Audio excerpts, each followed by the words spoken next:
Hello नमस्कार दोस्तों, स्वागत है आपका अपने परिवार वॉरियर विल पर। तो दोस्तों, अपन मैथ्स की जो सीरीज चल रही थी अपनी, उसमें आज अपना नया टॉपिक रहने वाला है जिसका नाम है संख्या पद्धति, नंबर सिस्टम। तो नंबर सिस्टम, संख्या पद्धति, वैसे देखें तो एडवांस मैथ का पहला टॉपिक है।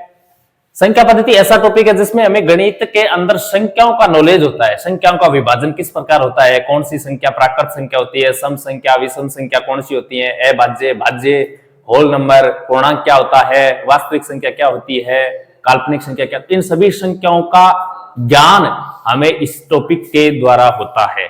तो आज हम बात करने वाले हैं एक ऐसे टॉपिक जिसका नाम है संख्या पद्धति, नंबर सिस्टम। तो दोस्तों, ये एक ऐसा टॉपिक है जो हर एग्जाम में आने वाला टॉपिक है, ठीक है ना। जितने भी एग्जाम होते हैं ना, उनमें संख्या पद्धति, नंबर सिस्टम टॉपिक जरूर देखने को मिलता है। बहुत ही शानदार टॉपिक है, एक बार पढ़ लोगे बार बार नहीं पढ़ना पड़ेगा, ऐसा टॉपिक पढ़ाऊंगा। बहुत ही अच्छे कॉन्सेप्ट हैं, सभी कॉन्सेप्टों को आज हल करने वाले हैं। तो शुरुआत करें क्या? तो चलो शुरुआत करते हैं संख्या पद्धति टॉपिक की। इसमें सभी संख्याओं का ज्ञान हम आज लेने वाले हैं। कौन सी संख्या क्या काम आती है, किस प्रकार इसका सॉल्यूशन होता है, किस प्रकार हल निकलता है, प्राकृत संख्याओं का योग कैसे निकलता है, सम संख्याओं का योग कैसे निकलता है, ठीक है ना। सबसे पहले हम इस टॉपिक के बेसिक की बात करेंगे। बेसिक को पढ़ने के बाद इस टॉपिक के अंदर जितने भी क्वेश्चंस बनते हैं उन क्वेश्चनों की बात करने वाले हैं। तो चलो शुरुआत करते हैं। संख्या पद्धति, नंबर सिस्टम। वास्तव में होता क्या है नंबर सिस्टम में? संख्याओं का ज्ञान। देखो, सबसे पहले बात करते हैं संख्याओं का वर्गीकरण। संख्याओं का वर्गीकरण किस प्रकार किया गया है? Classification of numbers. देखो, संख्याओं को वास्तव में बात करें ना तो तीन भागों में विभाजित किया गया है। एक होती है वास्तविक संख्या, रियल नंबर, एक होती है इमेजिनरी नंबर यानी काल्पनिक संख्या, और तीसरी होती है मिश्रित संख्या, मिक्स्ड नंबर। इन तीनों संख्याओं से ही संपूर्ण संख्या बनी हुई है। अपन जो संख्या पढ़ने वाले हैं ना, वो वास्तव में वास्तविक संख्या से ही निकलकर बनी हुई है, ठीक है ना। तो अपने को न तो इमेजिनरी नंबर पढ़ना है और न ही मिक्स्ड नंबर पढ़ना है, यानी काल्पनिक और मिश्र संख्या अपन नहीं पढ़ने वाले, उनसे कोई प्रश्न नहीं आता है। अपने को पढ़ना है ओनली कौन सा नंबर है? वास्तविक संख्या, रियल नंबर पढ़ना है। तो संख्याओं का वर्गीकरण की बात करें तो संख्याएं तीन भागों में विभाजित की गई हैं। देखो कौन कौन सी? एक होती है वास्तविक संख्या, एक होती है काल्पनिक नंबर, और तीसरी होती है मिश्रित संख्याएं। वास्तविक संख्याएं कौन सी संख्याएं होती हैं? बताओ बताओ, वास्तविक संख्या कौन सी संख्या होती है? देखो, ऐसी संख्याएं जिन्हें नंबर लाइन पर डिनोट किया जा सकता है। नंबर लाइन ब्लैक है क्या ये? ऐसी संख्याएं जिन्हें नंबर लाइन, जिसमें 0, 1, 2, 3 इस प्रकार नंबर चलते हैं, -1, -2, -3 इस प्रकार नंबर चलते हैं। ये अनंत से शुरुआत होती है, अनंत तक चलती है। नंबर कहां से शुरुआत, नंबर की शुरुआत कहां से होती है? वास्तविक नंबर की शुरुआत या वास्तविक संख्या की शुरुआत कहां से होती है और कहां इसका अंत होता है, इसका कोई पता नहीं है, किसी को भी पता नहीं है, ठीक है ना। तो वास्तविक संख्या या रियल नंबर क्या होता है? ऐसा नंबर है जो इस रेखा लाइन पर दर्शाया जाता है, जो इसे रेखा लाइन पर दर्शाया जाता है उसे कहा जाता है वास्तविक संख्या, रियल नंबर कहा जाता है, ठीक है ना। जो इस रेखा लाइन पर, हम 8वीं 9वीं 10वीं की बुक में देखते थे ना, रेखा लाइन जिस पर नंबरों को दर्शाया जाता है उसे क्या कहा जाता है? वास्तविक संख्या कहा जाता है। काल्पनिक संख्या क्या, कौन सी संख्या होती है? नाम से पता चल रहा है काल्पनिक है, यानी जो कल्पनाओं की संख्या हो।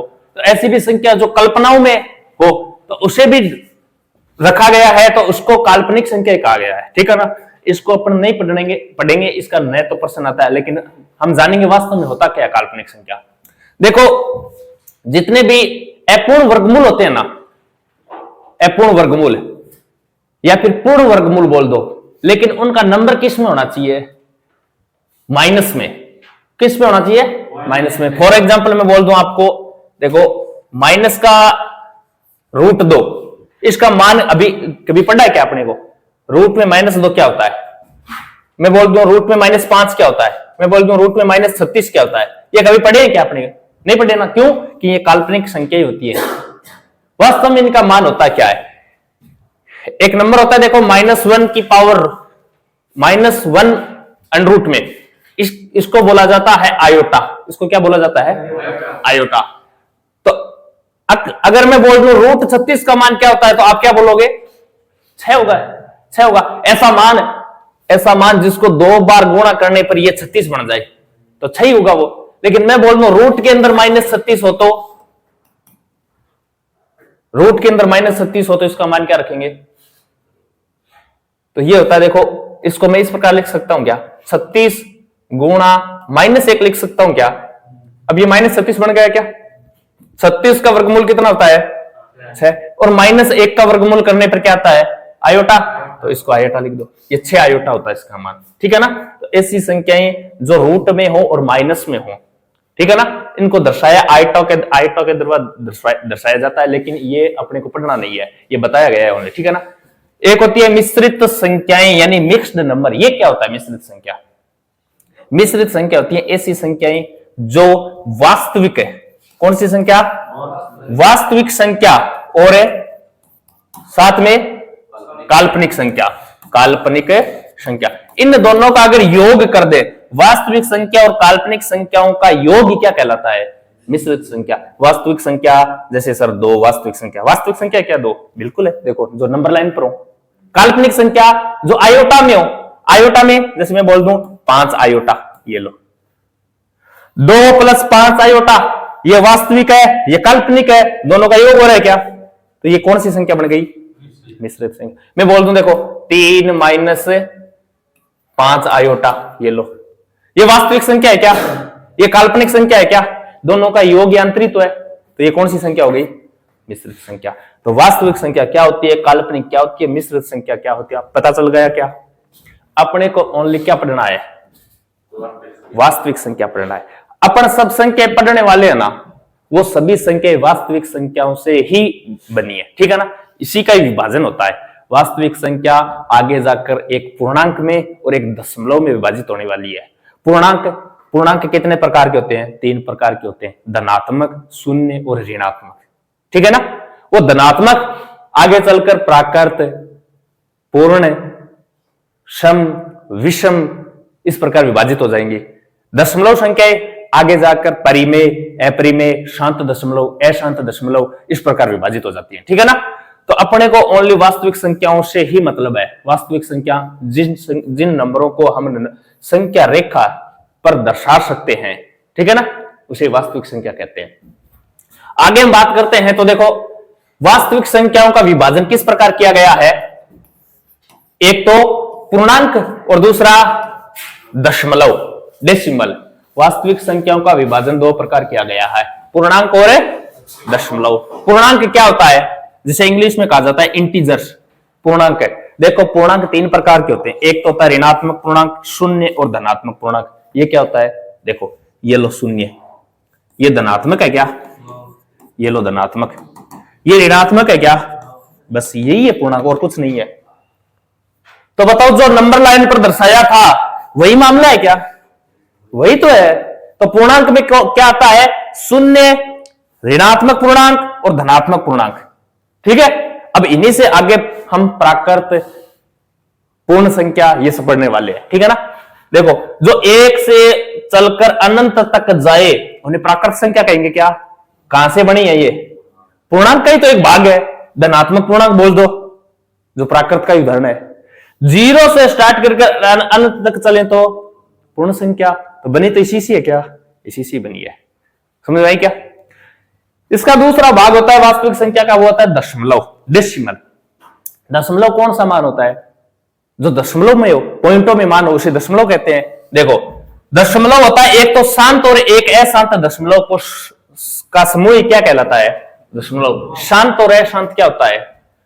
शांत जो थोड़ी सी देर में शांति बना लेता है उसे शांत कहते हैं। अशांत जो शांति न बने, यानी जो दशमलव जो थोड़ी सी दूर में चलकर रुक जाता है, अपना मान फिक्स बता देता है, वो तो शांत दशमलव होता है। अशांत जो चलता ही रहता है, जो चलता ही रहता है वह अशांत है।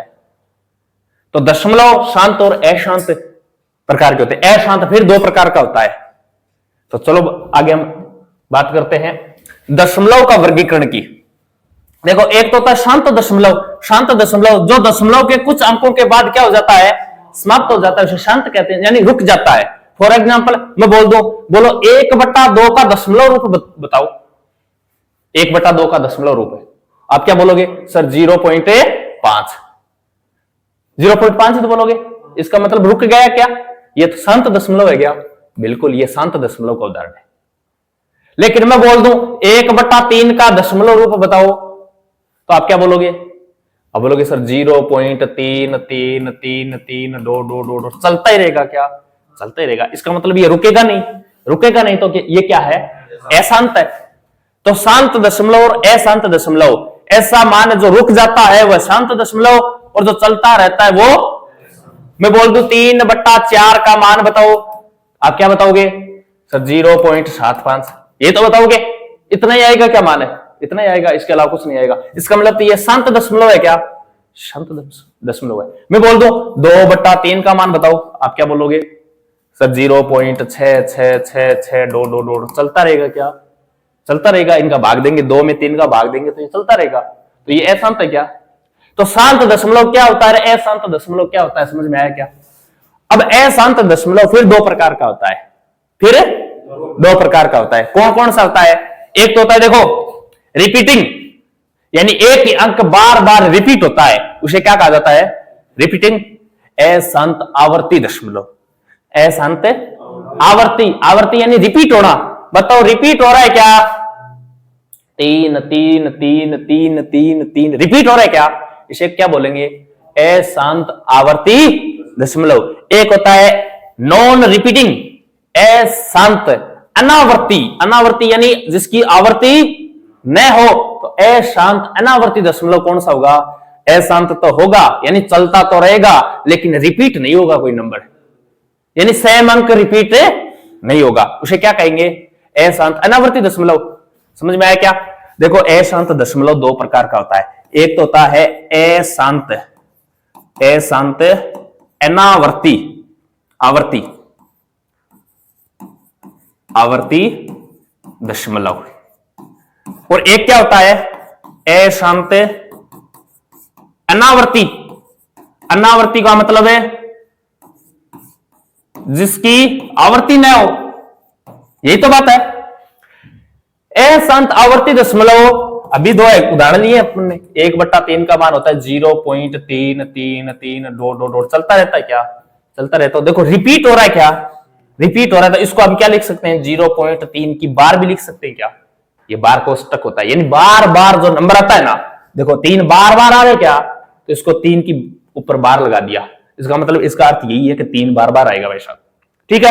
इसी प्रकार देखो 2/3 0.666, ये भी बताओ कौन सा है, अशांत आवर्ती दशमलव है क्या, अशांत है यानी चलता रहता है, आवर्ती बार बार आवर्ती हो रही है क्या, सेम नंबर की हो रही है, तो ये अशांत आवर्ती दशमलव है।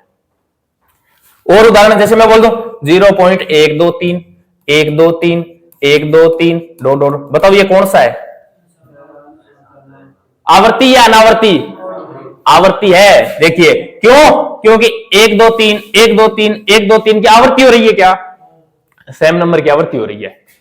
अशांत अनावर्ती दशमलव, ऐसा दशमलव जो अशांत तो है लेकिन उसकी क्या न हो, आवर्ती न हो। फॉर एग्जाम्पल जैसे मैं बोल दूं 0.12483256132 इस प्रकार चलता रहता है, बताओ ये कौन सा है, अनावर्ती। अशांत तो है यानी चलता तो रहता है लेकिन ये अनावर्ती है क्या, अनावर्ती, यानी इसमें कोई भी नंबर, कोई फिक्स नंबर रिपीट नहीं हो रहा है, कोई फिक्स नंबर रिपीट नहीं हो रहा है। समझ में आया क्या दशमलव। दशमलव शांत और अशांत 2 प्रकार का होता है, शांत और अशांत। शांत जो रुक जाता है, अशांत जो रुकता नहीं है चलता रहता है, अशांत फिर 2 प्रकार का होता है, अशांत आवर्ती दशमलव और अशांत अनावर्ती दशमलव। अशांत आवर्ती दशमलव सेम नंबर की आवर्ती हो, अनावर्ती सेम नंबर की आवर्ती न हो, इसका मतलब नंबर बदल बदल करके आए, और अशांत यानी चलते रहे, ठीक है। इसके बाद हम बात करने वाले हैं इंटीजर्स होते कितने प्रकार के हैं, इंटीजर्स यानी पूर्णांक। पूर्णांक पढ़े थे ना, ऋणात्मक, शून्य और धनात्मक, 3 भागों में विभाजित किया था पूर्णांक को। अब आगे हम बात करने वाले हैं पूर्णांक को। देखो इसके देखो प्राकृत और पूर्ण संख्या की बात करते हैं हम। प्राकृत संख्या और पूर्ण संख्या कौन सी संख्या होती है? बताओ, प्राकृत संख्या कौन सी संख्या होती है? प्राकृत संख्या कौन सी संख्या होती है? हाँ, प्राकृत संख्या को नेचुरल नंबर भी कहा जाता है, प्राकृत संख्याओं को काउंटिंग नंबर भी कहा जाता है। यानी काउंटिंग करना, गणना करने के लिए कौन सी संख्या यूज में लेते हैं अपन? प्राकृत संख्या। अरे एक से ही तो शुरुआत करते हैं। आपको बोलो, बताओ क्लास में बच्चे कितने हैं, तो आप 1 2 3 4 से ही तो चालू करोगे। तो प्राकृत संख्या 1 से प्रारंभ होती है और अनंत तक चलती है, उसे कौन सी संख्या कहते हैं? प्राकृत संख्या। इंपॉर्टेंट है, याद रखना, इससे क्वेश्चन आते हैं बार बार। प्रथम 20 प्राकृत संख्याओं का योग ज्ञात करो, प्रथम 10 प्राकृत संख्याओं के वर्गों का योग ज्ञात करो, इस प्रकार के प्रश्न भी आते हैं। वो बताऊंगा किस प्रकार फॉर्मूले से अपने को हल करने हैं। प्राकृत संख्या के बाद आता है पूर्ण संख्या, जिसे कहा जाता है होल नंबर। पूर्ण संख्या कौन सा नंबर होता है बताओ?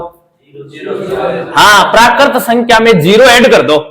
देखो 1 से तो शुरुआत हो रही है, ये देखो 1 से तो शुरुआत, ये प्राकृत वाला ही है, इसमें क्या ऐड हो गया? 0 ऐड हो गया। 0 से लेकर अनंत तक जो नंबर चलता है उसे पूर्ण संख्या होल नंबर कहते हैं। ठीक है, याद रहेगा क्या? प्राकृत संख्या और पूर्ण संख्या, याद रह जाएगा।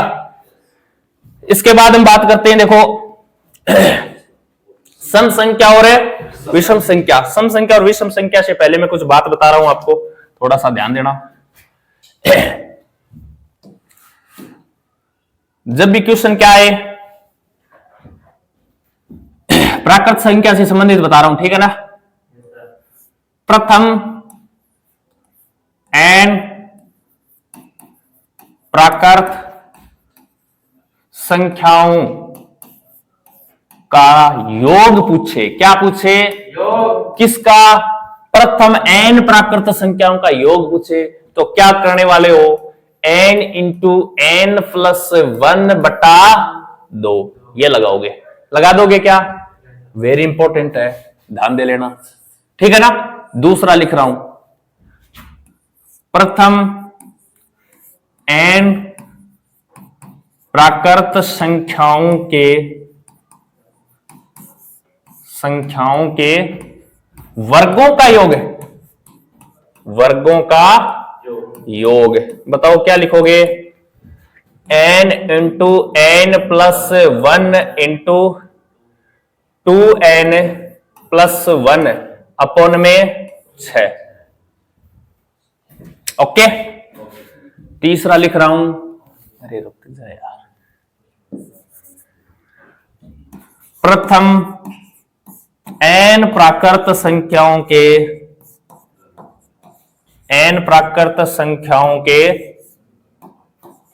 घनों का योग है। वर्गों का हो गया, तो अब घनों का करेंगे क्या? घनों का योग। बताओ क्या रहने वाला है? कुछ नहीं करना, ये रखना है सीधा सीधा, n इंटू n प्लस 1/, ये रख दिया क्या? तो इसका क्या कर देंगे? वर्ग कर देंगे। बताओ तीनों सूत्र याद रखोगे क्या? क्वेश्चन आएगा इनसे, ठीक है ना। नंबर सिस्टम से क्वेश्चन आएगा, तो यहां से प्राकृत संख्या से संबंधित इस प्रकार का क्वेश्चन आएगा, याद रखोगे। प्रथम n प्राकृत संख्याओं का योग, प्रथम n प्राकृत संख्याओं के वर्गों का योग, प्रथम n प्राकृत संख्याओं के घनों का योग। तीनों से एक एक उदाहरण करवा रहा हूं मैं, ठीक है ना। करोगे क्या? लिख लेना इनको। हाँ, लिख रहे हो क्या? लिख लो, जल्दी लिखो, फिर इनके उदाहरण करवाता हूं मैं।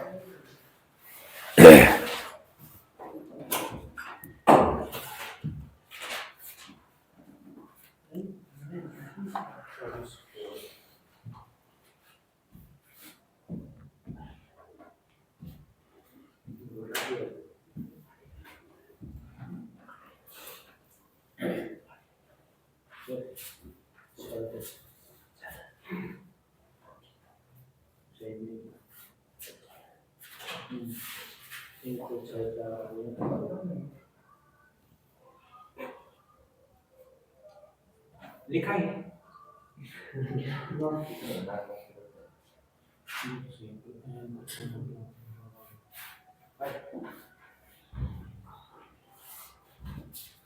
चलो आगे देखते हैं।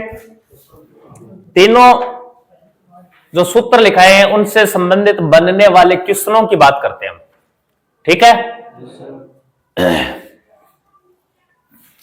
तो सबसे पहला क्वेश्चन लिख रहा हूं मैं, लिखूं क्या?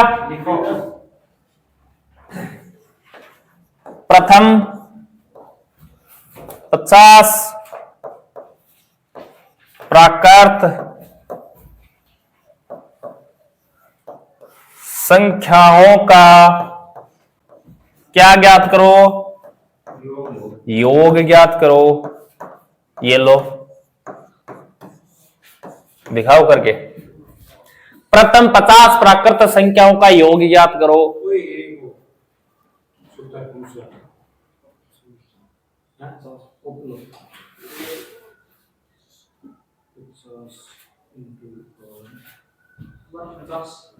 कितना? 1250 हो गया। देखो, प्रथम 50 प्राकृत संख्याओं का योग ज्ञात करना था। क्या सूत्र क्या बताया था? n into n plus 1/2। n का मान कितना है? 50, और 50 में एक जोड़कर गुणा कर दो, बट्टे में क्या लगा दो? दो। दो के पाड़े से कितनी बार है? 25 एकम 25 को 500 हासिल है। 25 पंजो 125 सर 2।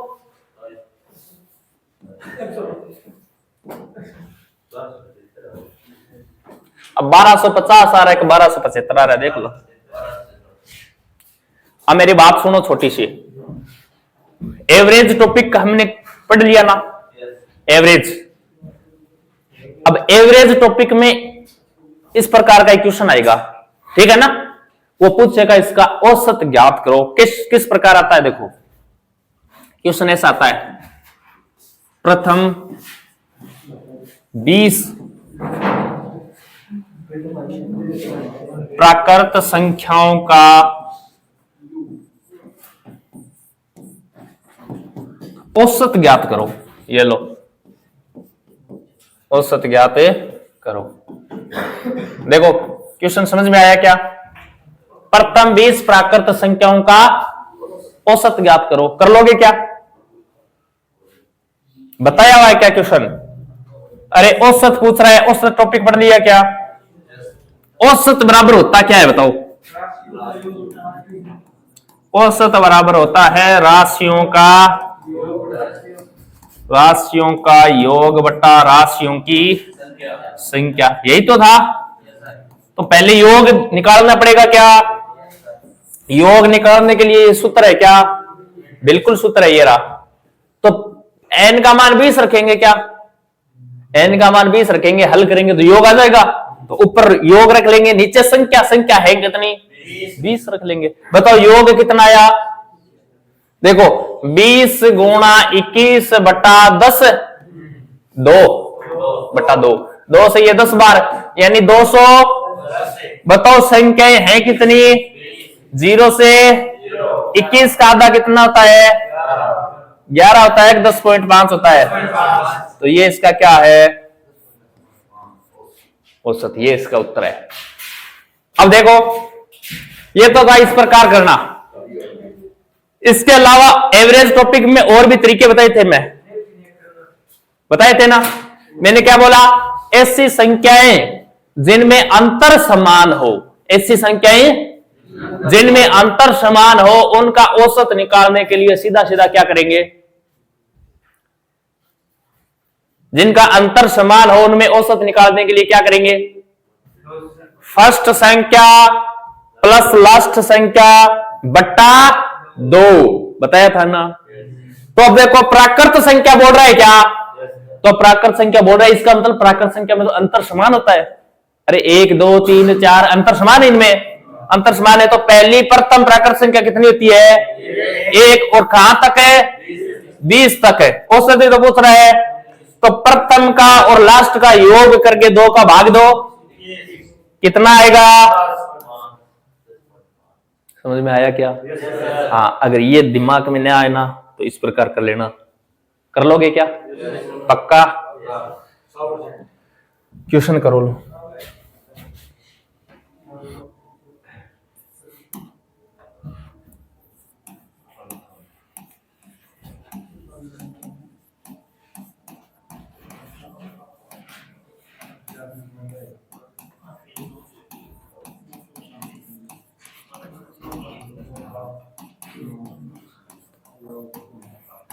करो। प्रथम 8 प्राकृत संख्याओं के वर्गों का योग पूछ रहा है।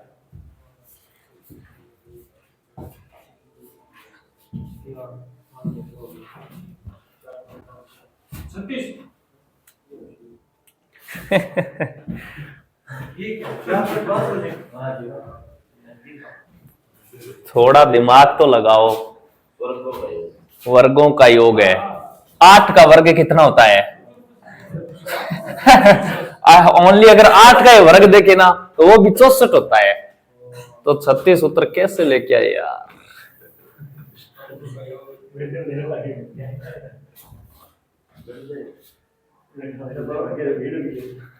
बोलो बोलो।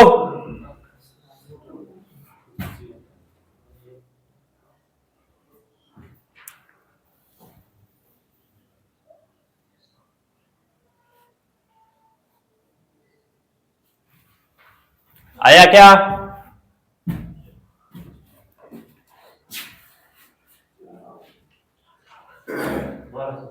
1296 में अभी पता चल जाएगा। अरे प्रथम n प्राकृत संख्याओं के वर्गों का योग निकालने का सूत्र क्या है?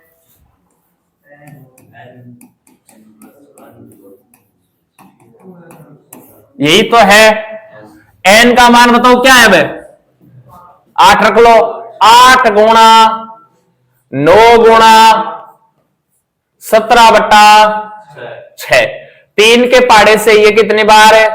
3 के पाड़े से ये, 2 के पाड़े से ये 4 बार। 4 तरी 12 को किससे गुणा करेंगे? 17 दूनी 34 का चौका हासिल है। 17 और 3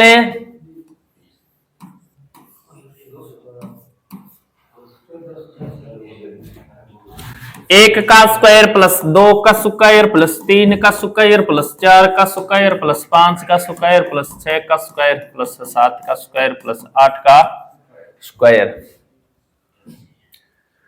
यही तो करेंगे। करो इनको।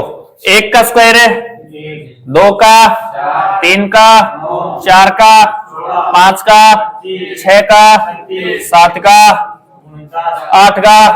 योग करो इनका एक बार। 204 आ रहा है क्या? अगर ये न दिमाग में आए ना तो इस प्रकार भी दिमाग लगा लिया करो। वर्ग का योग करना लिख के कर दिया करो, ठीक है ना? लेकिन ये क्वेश्चन बड़ा आए तो, अगर बड़ा आ जाए तो भाई यही काम करेगा, ठीक है ना? वरना लिखते रहोगे वहां, ठीक है ना?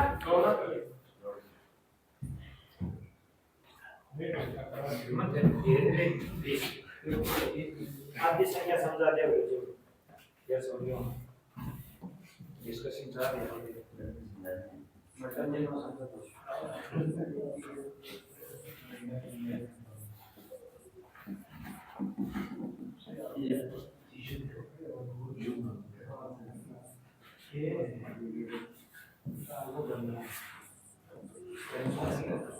ये लो, क्या बोल रहा है ये?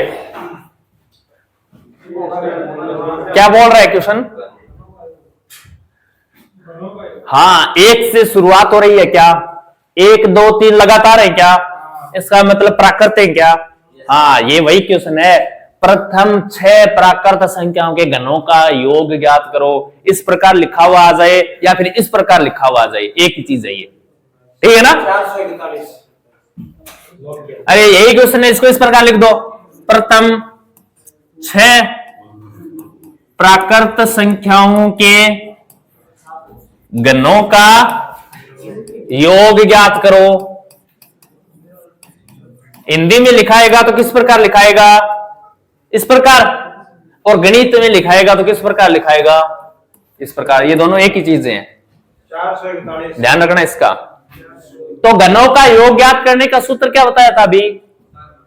प्राकृत संख्याओं का योग था ना, उसका सूत्र लिखो और उसका वर्ग करना है। n इंटू n प्लस 1 बटा का क्या करना है? स्क्वायर करना है। ये लो, रखो n का मान क्या है?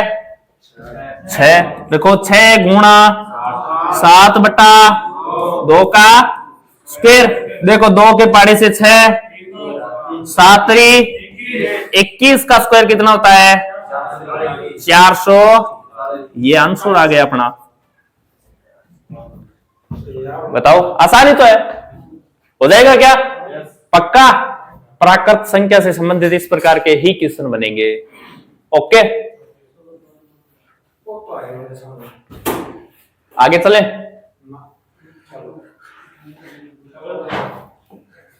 आगे बात कर रहे हैं सम और विषम संख्याएं क्या होती है। सम संख्या कौन सी होती है और विषम संख्या? बताओ, सम संख्या कौन सी होती है?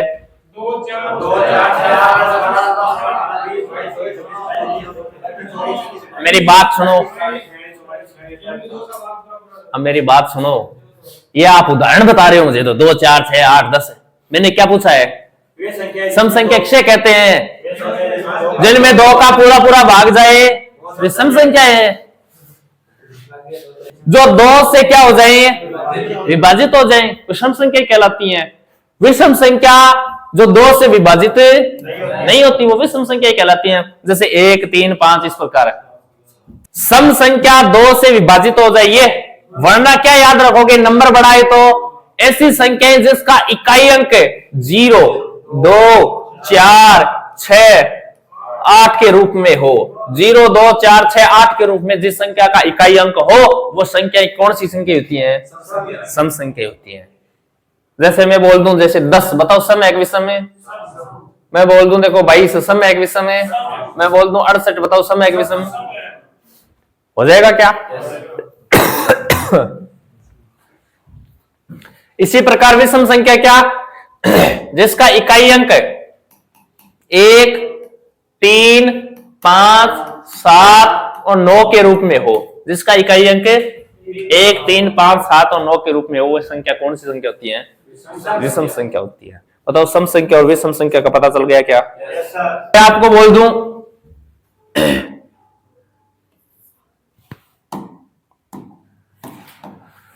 2 का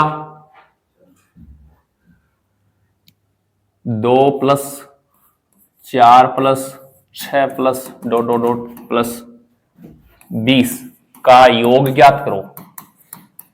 योग ज्ञात करो। बताओ कैसे करोगे? अरे सम संख्याओं का योग ज्ञात कर रहा हूं क्या मैं? अरे 2 4 6 8 10 ये सम संख्याएं हैं क्या? तो सम संख्याओं का योग है क्या? हाँ, तो प्रथम n सम संख्याओं का योग ज्ञात कैसे करोगे? n इंटू n प्लस 1 से करोगे। कर लोगे क्या? जहां याद रखना n ना, n क्या है?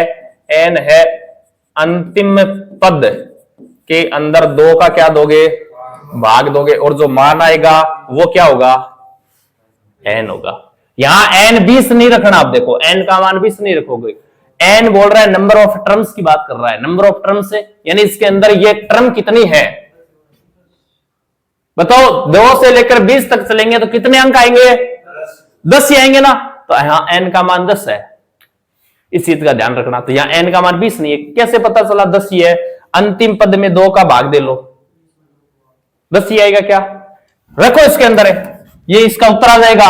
n का मान अब 10 है, n इक्वल टू 10 रखो। रखो 10 गुना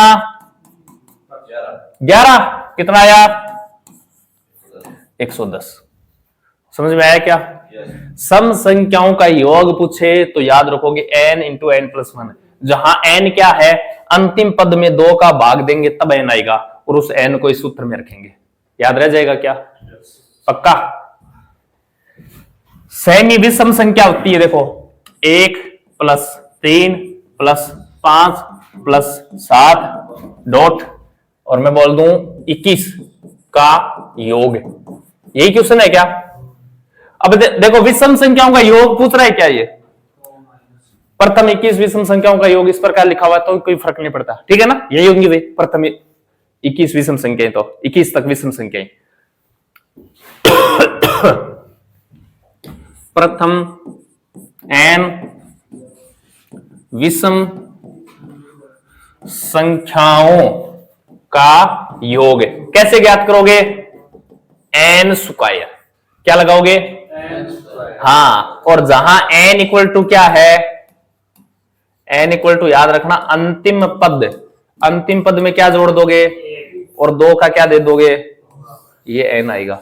अंतिम पद बताओ क्या है, 21 में 1 जोड़ दो कितना हो गया, 2 का भाग दे दो कितना आया, इसका मतलब n का मान क्या है 11। n के मान का क्या करना है, वर्ग करना है, तो n का वर्ग कर दो, 11 का वर्ग कर दो कितना आएगा, तो इस क्वेश्चन का उत्तर क्या है, हो जाएगा क्या, पक्का।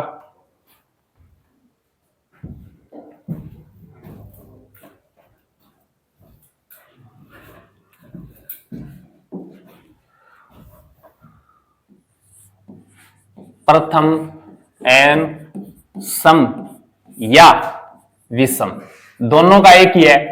प्रथम एन सम या विषम संख्याओं के वर्गों का योग, याद रखना, क्या याद रखोगे, n into n plus 1 n plus 2 upon में 6। एक तो बताया था प्रथम n प्राकृत संख्याओं के वर्गों का योग, सेम ही था क्या, सेम नहीं था, यहां था 2n प्लस 1 और यहां क्या है n प्लस 2 है, इतना फर्क है इसमें। क्वेश्चन किस प्रकार आता है, क्वेश्चन इस प्रकार आता है, देखो 2 का स्क्वायर प्लस 4 का स्क्वायर प्लस 6 का स्क्वायर प्लस 2 30 का स्क्वायर, ये पहला क्वेश्चन है। दूसरा क्वेश्चन किस प्रकार आता है, 1 का स्क्वायर प्लस 3 का स्क्वायर प्लस 5 का स्क्वायर प्लस 2 41 का स्क्वायर। करो, यहां n अंतिम पद है, यहां n क्या है, अंतिम ही पद है, ये ध्यान रखना, इसमें कोई फर्क नहीं है। बस यहां 30 है तो n का मान 30 है, यहां 41 है तो n का मान 41 है, ये n की जगह मान रखो और कैलकुलेशन करो। सबसे पहले बताओ सम संख्याओं के वर्गों का योग पूछ रहा है क्या, देखो प्रथम n सम संख्याओं के वर्गों का योग, n into n plus 1 n plus 2 बटा 6, n का मान क्या रखूं, रखो 30 गुणा 31 गुणा 30 और 2 32 बटा 6, 6 के पहाड़े से कितने बार है, 5 बार।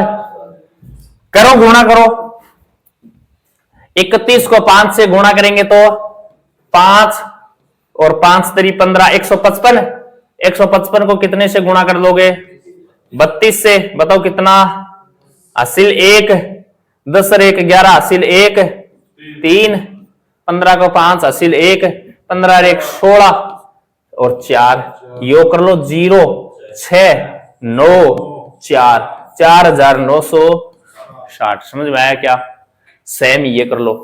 अरे क्या नहीं आया, सूत्र में n का मान ही तो रखा है, ये करके दिखाओ, n का मान 41 रख के दिखाओ, उत्तर क्या आएगा।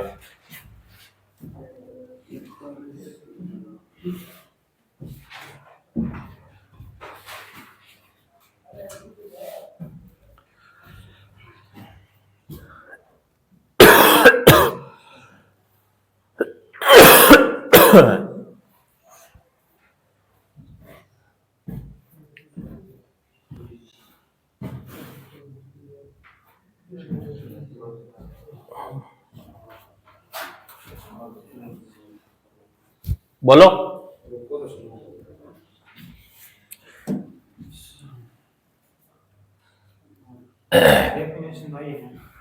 अरे डेफिनेशन का क्या कर रहे हो, n into n plus 1 n plus 2 तो है, n का मान कितना है 41, रखो 41 गुणा 42 गुणा 43 बट्टा 6, सही तो रखोगे, काटो, किससे कट रहा है ये 21 बार, ये 3 बार, ये 3 से 7 बार,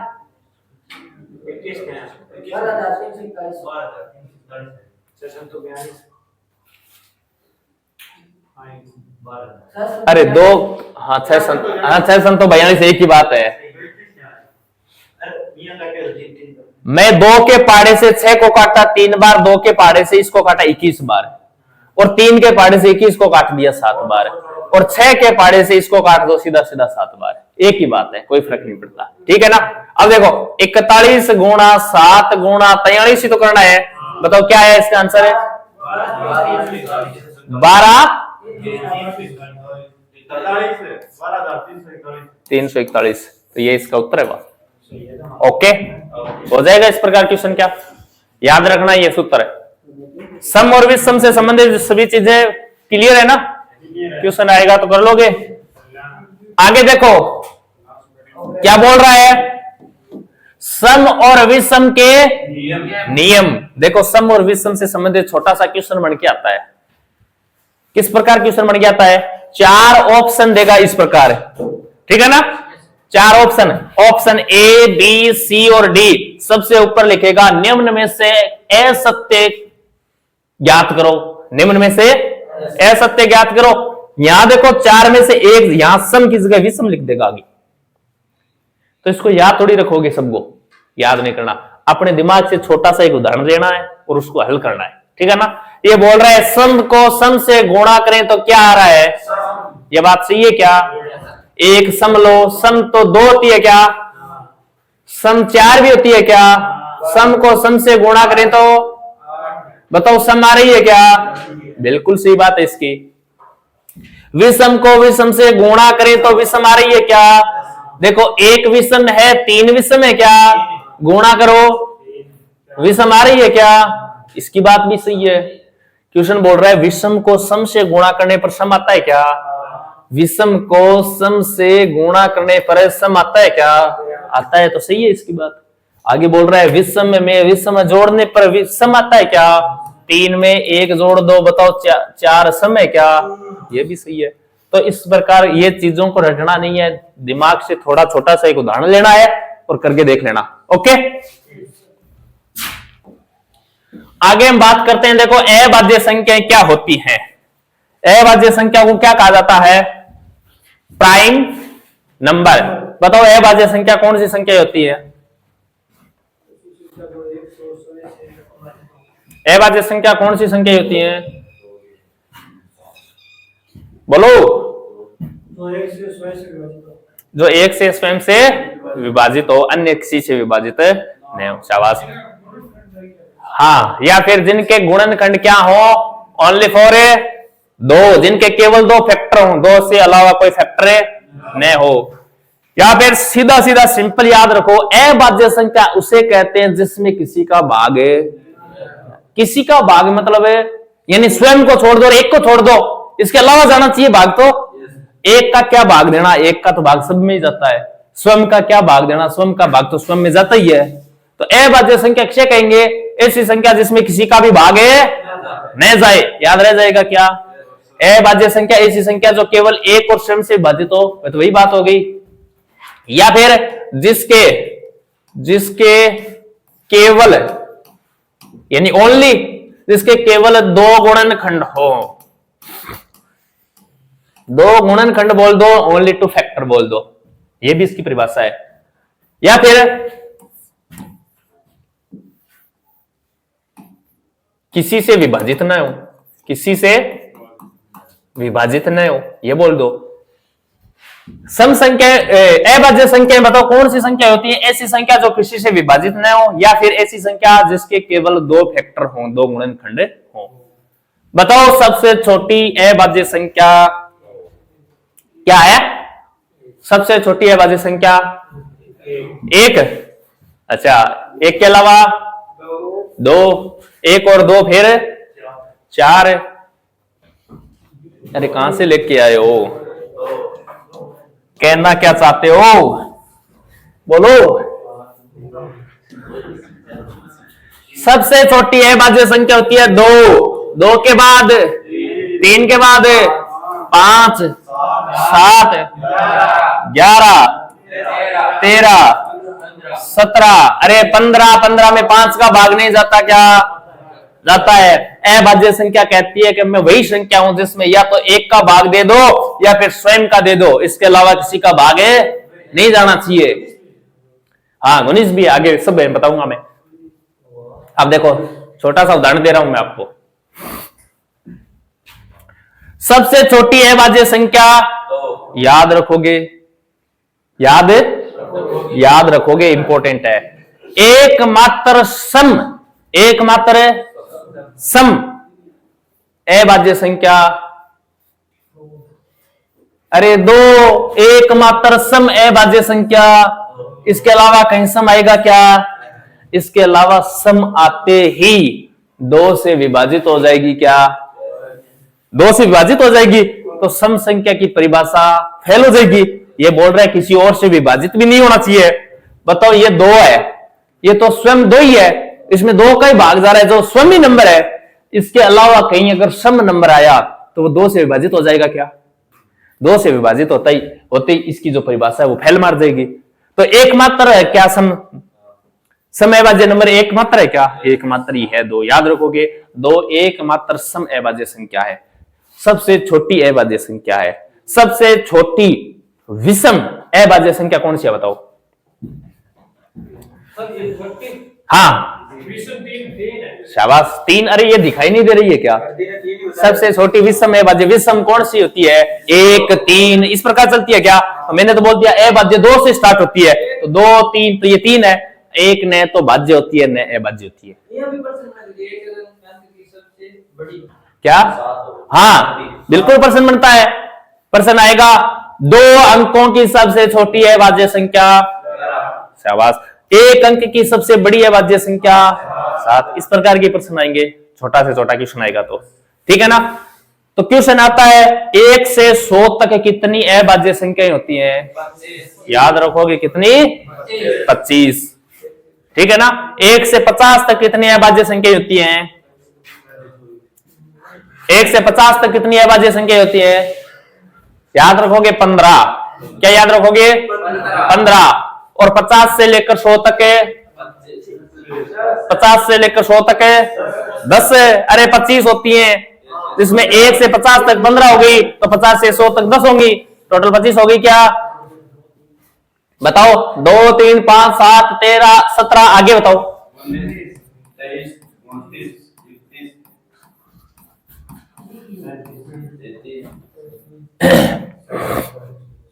33 में 11 का भाग नहीं जाता क्या? 3 का भाग नहीं जाता क्या? हाँ 41 42 47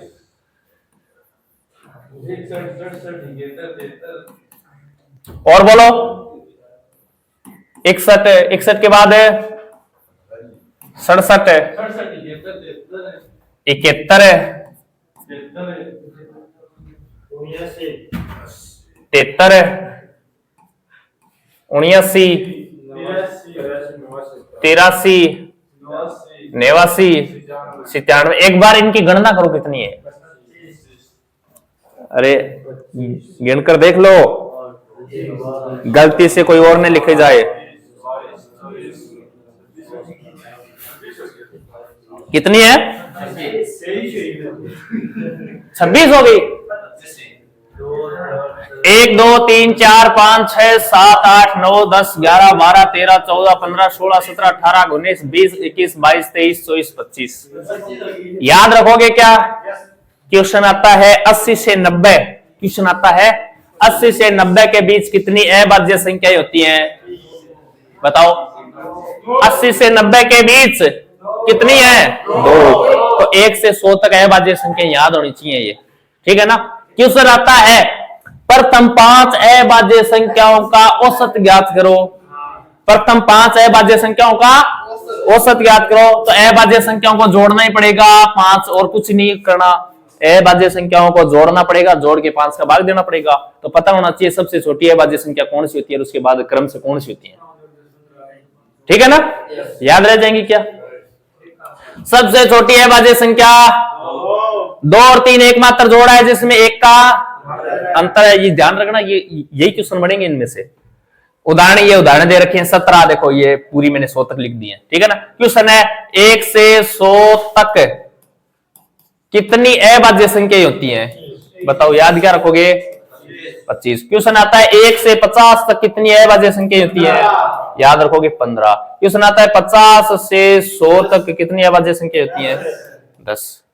याद रह जाएंगी क्या? बताओ 1 से 100 तक 25 अभाज्य संख्याएं हैं, तो 1 से 100 तक भाज्य संख्याएं कितनी है? शाबाश, याद रखोगे 74। क्यों? क्योंकि एक न तो भाज्य है और न ही अभाज्य। तो एक को हटा दो, एक को तो पहले से ही हटा दो, एक वो हटा दिया, 25 ये हटा दी, तो 26 हट गई क्या? तो 100 में से 26 हट गई, बची कितनी? 74। 74 भाज्य संख्या होती है 1 से 100 के बीच। ओके, आगे चलें क्या? इनको याद कर लेना, 1-2 बार पढ़ोगे याद हो जाएंगी ये। भाज्य संख्या कौन सी संख्या होती है? जो एक और स्वयं के अलावा अन्य से भी क्या हो? एक ने तो भाज्य और न ही अभाज्य। क्यों नहीं है भैया जी? एक ने तो भाज्य और न ही अभाज्य। देखिए छोटा सा उदाहरण दे रहा हूं मैं आपको, एक बार देखो इधर। मैंने क्या बोला? अभाज्य संख्या कौन सी संख्या होती है? जिसके केवल कितने गुणनखंड हो? जिसके केवल 2 गुणनखंड हो। जबकि भाज्य संख्या क्या कहती है? भाज्य संख्या कहती है कि मेरे 2 से क्या हो? अधिक। 2 से अधिक गुणनखंड हो। दोनों की ये भी परिभाषा है। अब देखो एक बार, मैंने छोटा सा उदाहरण दिया, जैसे 2 है, 2 के गुणनखंड करूं, देखो गुणा 1 गुणा 2, ये इसके गुणनखंड है क्या? यानी इसका भाग जा रहा है क्या? वही तो टुकड़े होते हैं। तो बताओ 2 के 2 गुणनखंड बन रहे हैं क्या? 2 से अधिक बन रहे हैं क्या? नहीं बन रहे। x का मतलब अभाज्य है क्या? इसके केवल 2 है या? ठीक है ना, केवल है।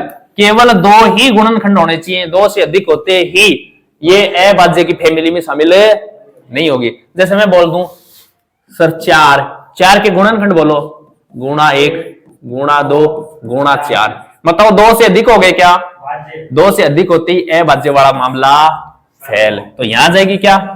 यहां जाएगी। तो बताओ सबसे छोटी अभाज्य संख्या 4 के बाद 6 के बाद 8 के बाद 9 कहां जाएगी?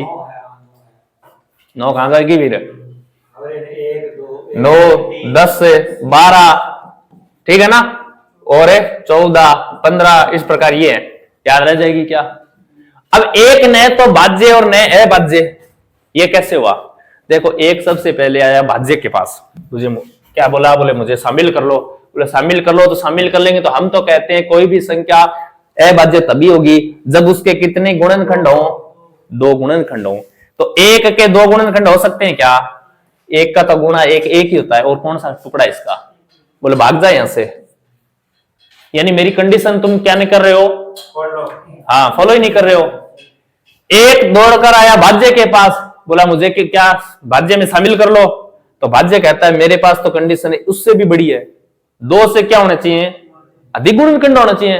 तो तेरे पास तो 2 ही नहीं है, तो यहां से भाग जा। भाग जा, तो दोनों ने भगा दिया, तो अलग पड़ा है फिर। तो एक ने तो और न ही अभाज्य। याद रह जाएगा क्या? इसके अलावा याद रखोगे सहअभाज्य को प्राइम नंबर किसे कहते हैं? सहअभाज्य को प्राइम नंबर। अब देखो ये अभाज्य नंबर आता है ना, ये अभाज्य शब्द आता है ना, इससे कंफ्यूजन हो जाता है। इससे कंफ्यूजन हो जाता है, कंफ्यूजन नहीं होना। ये इस अभाज्य का मतलब ये नहीं है नंबर अभाज्य ही हो, ठीक है ना। सहअभाज्य संख्या ऐसी संख्या होती है जिनमें किसी का भाग न जाए, जिनमें किसी का भाग नहीं जाए। इसका मतलब उसमें कोई कॉमन नहीं होना चाहिए, यानी केवल एक का भाग जाए। और जिसमें केवल एक का भाग जाए, इसका मतलब उसका HCF क्या होता है? 1 होता है।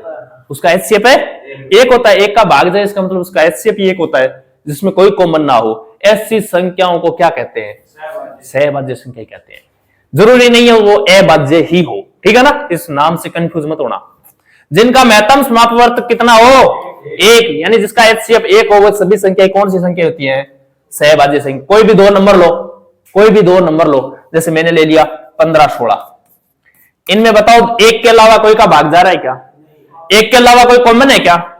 कोई नहीं है क्या? इसका मतलब ये कौन सी संख्या है? सहअभाज्य संख्या। मैंने ले लिया 4 5 है, 4 5 है। 1 के अलावा कोई का भाग जा रहा है क्या? कोई कॉमन है क्या? दोनों का HCF क्या? 2 का भाग कहां जा रहा है? दोनों में जाना चाहिए। सह अभाज्य संख्या को प्राइम नंबर जोड़ा एक है और जोड़ों में दोनों में अप्लाई होना चाहिए वो। तो 4 और 5 में एक के अलावा किसी का भाग जा रहा है क्या? नहीं जा रहा। इसका मतलब ये क्या है? 11 13 नहीं जा रहा। बताओ 2 8 तो बताओ सहभाज्य है क्या? नहीं है। बस यही ध्यान रखना है। इसमें एक के अलावा 2 का भाग जा रहा है, इसका मतलब 2 कॉमन है क्या? 2 कॉमन है। 2 कॉमन है, इसका मतलब इसका HCF 2 है, फिर एक नहीं है। HCF तो वही होता है हाईएस्ट कॉमन फैक्टर, सबसे बड़ा। तो इसमें 2 का भाग जा रहा है दोनों में, इसका मतलब HCF 2 है इसका। हाँ, इस प्रकार समझ लो। देखो इस प्रकार समझ लो, मैंने बोल दिया 4 और 5 है, 4 और 5 है, सहभाज्य है क्या? सहभाज्य। कैसे? जैसे इसको मैं क्या लिख सकता हूं, इसका फैक्टर करते हैं, 1 गुणा 2 गुणा 4, ये तो कर सकते हैं। इसके फैक्टर करो, 1 गुणा 5। दोनों में बताओ एक के अलावा कोई कॉमन है क्या? दोनों में एक के अलावा कोई कॉमन है क्या? नहीं है। इसका मतलब 4 और 5 क्या है? सहभाज्य। जैसे मैंने छोटा सा उदाहरण लिया 2 और 8, अरे आवाज नहीं पीछे,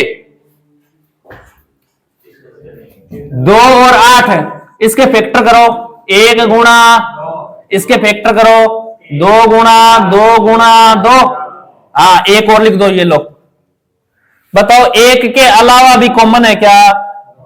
कॉमन है, एक के अलावा कॉमन है, इसका मतलब इसका HCF 2 है। HCF जिसका 2 है वो सहभाज्य हो सकता है क्या? नहीं हो सकता। ये तो बोल रहा है सहभाज्य होने के लिए HCF कितना होना चाहिए? 1 होना चाहिए। तो को प्राइम नंबर सहभाज्य संख्या पता चल गई क्या? कोई भी 2 लगातार नंबर हमेशा सहभाज्य संख्या ही होती है।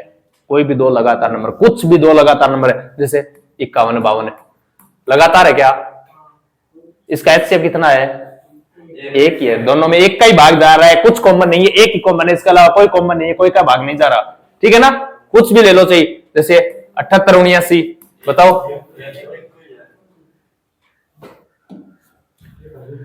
आगे बात करते हैं परिमेय संख्या और अपरिमेय संख्या। परिमेय संख्या कौन सी संख्या होती है? वैसे तो ये दशमलव पार्ट पढ़ा था ना हमने, दशमलव, तो दशमलव के पार्ट होते हैं परिमेय और अपरिमेय। क्यों? परिमेय को P बटा Q अंश बटा हर के रूप में तो लिखा जाता है, और अंश बटा जो हर में होती है उसको हल करते हैं तो दशमलव में बनता है क्या? बिल्कुल बनता है। देखो मैंने बोल दिया 1 बटा 2, बताओ P बटा Q के रूप में है क्या? अंश बटा हर में है क्या? इसको हल करो। ठीक है ना? ये दशमलव का पार्ट होता है। तो परिमेय संख्या क्या होती है, अपरिमेय संख्या क्या होती है? याद रखना, परिमेय संख्या ऐसी संख्या जैसे P बटा Q के रूप में लिख सकते हैं। ठीक है ना? जिनको अंश बटा हर के रूप में लिखा जा सकता है वो परिमेय संख्या होती है। परंतु Q not equal to 0, Q के बराबर 0 नहीं होना चाहिए, ये ध्यान रखना। तो परिमेय संख्या ऐसी संख्या जिन्हें P बटा Q के रूप में लिखा जा सकता है, लेकिन Q नॉट इक्वल टू क्या होना चाहिए? 0। Q का मान कभी 0 नहीं होना चाहिए। जैसे 2 बटा 3, 5 बटा 9, 1 बटा 2, ये परिमेय है क्या? ये परिमेय है। देखो √4, 0.2, 1.8, 8, 3, बताओ ये परिमेय है क्या? ये भी परिमेय है। कैसे? √4 को क्या लिख सकता हूं मैं? अरे √4 का मान कितना आएगा? 2 को 2 बटा 1 लिख सकता हूं क्या? लिख सकता हूं। बताओ P बटा Q में लिख दिया क्या? लिख दिया। 0.2 को क्या लिख सकता हूं? पॉइंट हटाते बटा 10, 1 बटा 5, B बटा Q में आ गई क्या? 1.8 को क्या लिख सकता हूं? 18 बटा 10, P बटा Q में आ गई क्या? आ गई। 8 को मैं क्या लिख सकता हूं? 8 बटा 1, P बटा Q में आ गई क्या? आ गई। 3 को 3 बटा 1 लिख सकता हूं क्या? लिख सकता हूं। तो सभी संख्याएं परिमेय संख्याएं होती हैं क्या? बिल्कुल होती है। देखो मैंने सभी संख्या लिख दी, परिमेय संख्या होती है।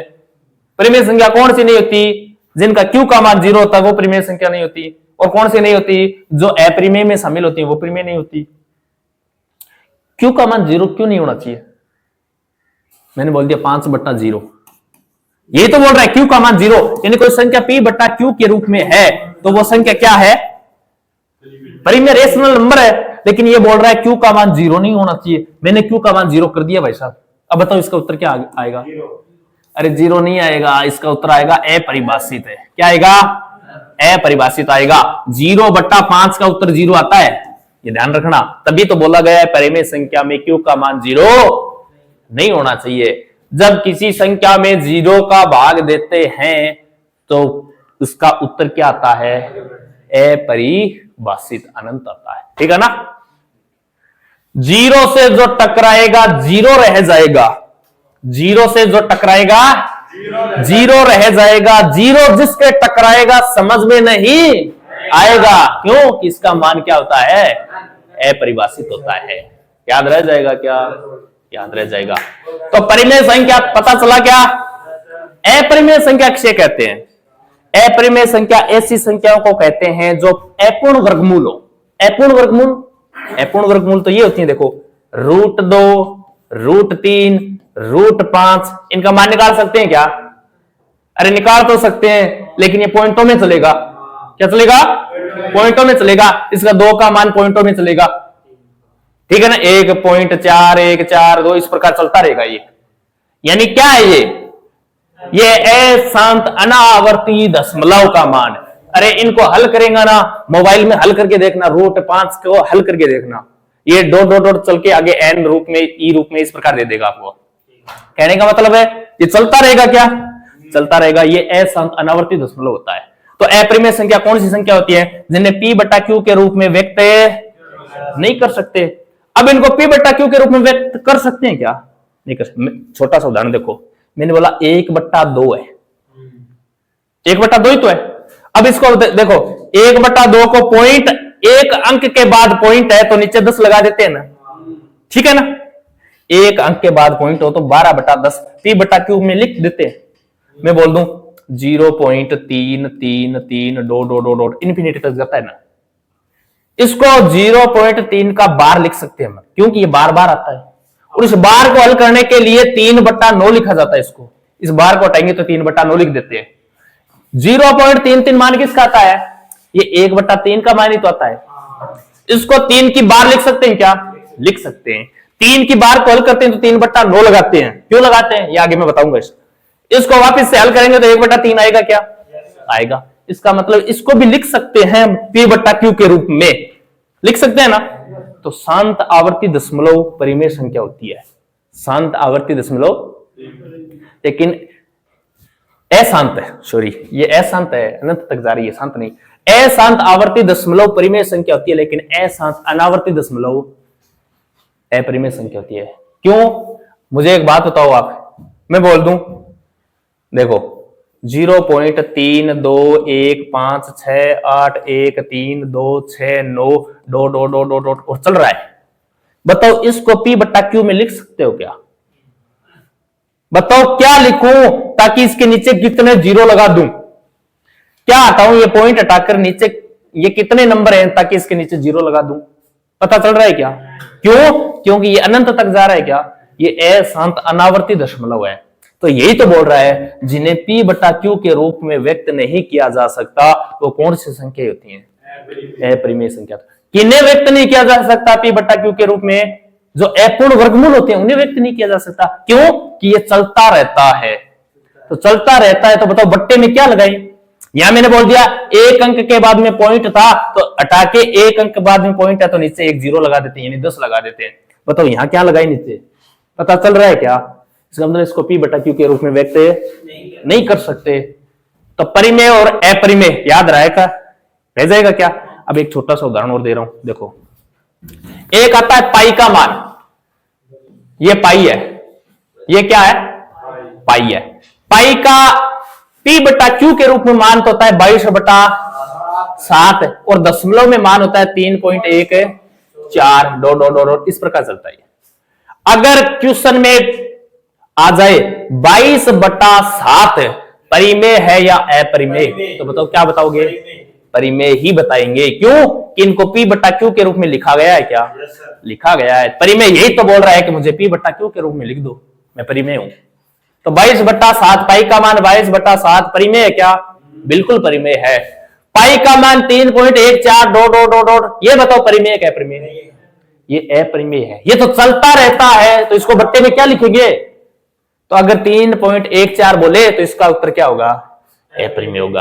अगर ये पाई साइन आ जाए, इस प्रकार का बना आ जाए ये पाई परिमेय में शामिल होता है, अपरिमेय में, तो हमें हमेशा ध्यान रखना ये अपरिमेय में शामिल होगा। ओनली फॉर इसका मान 22/7 परिमेय में शामिल होगा। ठीक है ना, ध्यान रखोगे क्या? परिमेय जिसे P बटा Q के रूप में लिखा जाए, ये सभी संख्याएं परिमेय होती हैं जिनको P बटा Q में लिख सकते हैं। Q का मान 0 नहीं होना चाहिए, बस इतना ध्यान रखना है। अपरिमेय, अपूर्ण वर्गमूल, अपूर्ण वर्गमूल जैसे √2, √3, √5, इनका वर्गमूल अपूर्ण होता है। बताओ √36 परिमेय है क्या अपरिमेय? √36 क्या है? अरे ये तो पूर्ण वर्गमूल है। √36 का मान कितना होता है? तो 6/1 लिख दो इसको, P बटा Q में लिख दिए इसको, परिमेय है या? ठीक है ना, मैं अपूर्ण वर्गमूल बोल रहा हूं जिसका वर्गमूल पूर्ण नहीं निकलता हो। ठीक है ना, देखो ये रहा पाई, याद रह जाएगा, परिमेय और अपरिमेय, समझ में आया?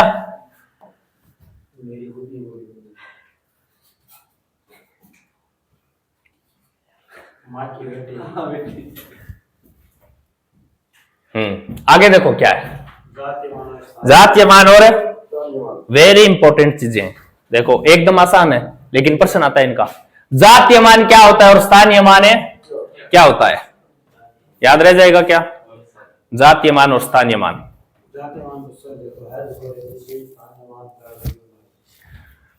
देखो जातीय मान को इंग्लिश में कहते हैं फेस वैल्यू। कौन सी वैल्यू? Face value. अंक का वह मान जो कभी नहीं बदलता उसे क्या कहते हैं? जातीय मान कहते हैं। अंक का वह मान जो कभी नहीं बदलता, मतलब यही, जैसे ये संख्या है, इस संख्या में बोल दूं 8 का जातीय मान बताओ, 4 का जातीय मान बताओ, 5 का जातीय मान है, 3 का जातीय मान है। समझ में आया क्या? जातीय मान का मतलब किसी संख्या में वही नंबर, जो नंबर जिसका जातीय मान पूछे ना, वही नंबर उसका उत्तर होगा। ठीक है ना, कुछ भी बोल दे, मैं लिख दूं जैसे देखो 18,321, मैं बोल दूं या 20 कर देता हूं। 3 का जातीय मान बताओ, 8 का 8। जो संख्या यानी जो नंबर, जिस नंबर का जातीय मान पूछे ना, तो वही नंबर उसका उत्तर होगा। जातीय मान बदलता, याद रह जाएगा क्या? इसका दूसरा भाई होता है स्थानीय मान, यानी प्लेस वैल्यू। प्लेस वैल्यू कौन सी वैल्यू होती है? अंक जिस स्थान पर हो उसके अनुसार मान बढ़ जाता है क्या? बिल्कुल बढ़ जाता। अंक जिस स्थान पर हो उसका मान उसी प्रकार बन जाता है। कैसे? फॉर एग्जाम्पल 54,823 में 8 का कौन सा मान ज्ञात करो? स्थानीय मान ज्ञात करो। तो 8 के आगे कितने जीरो लगा दिए? कैसे?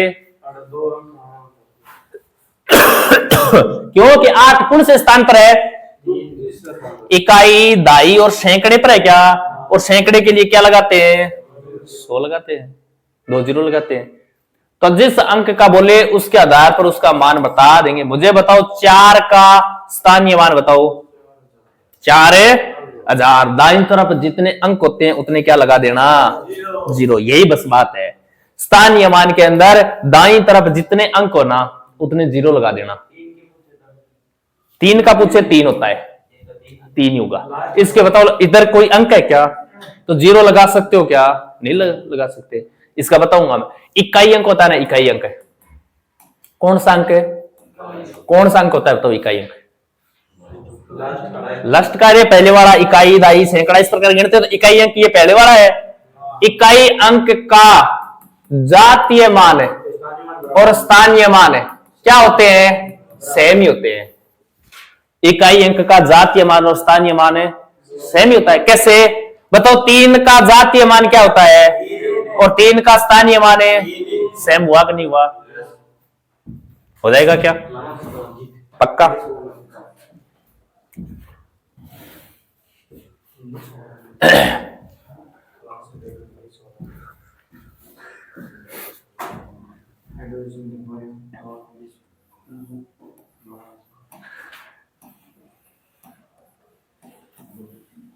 ये कोई नंबर है, ठीक है? मैं आपको बोलूं